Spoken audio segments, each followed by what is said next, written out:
వీటిని కదంబ కుసుమాలు అంటారు, కదంబ పువ్వులు అంటారు. కదంబము అంటే సంస్కృతంలో గుత్తి అని అర్థం. గుత్తిలాగా ఒక చెండులాగా ఉంటాయి కాబట్టి గుండ్రంగా వీటిని కదంబ కుసుమాలు అంటారు. ఈ కదంబ కుసుమాలు లలితాదేవికి మహాప్రీతికరమైనటువంటివి.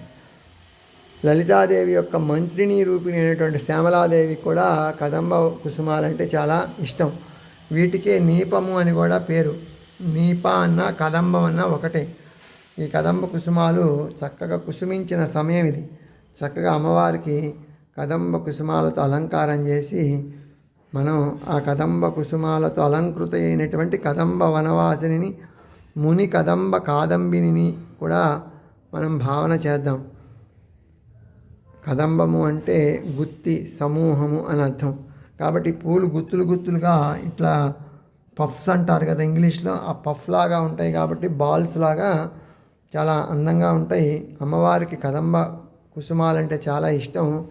ఈ నీపము కదంబము అంటే ఇవి మేఘాలను ఆకర్షిస్తాయట. ఈ చెట్లకున్న లక్షణం మేఘాలను ఆకర్షించడం అంట.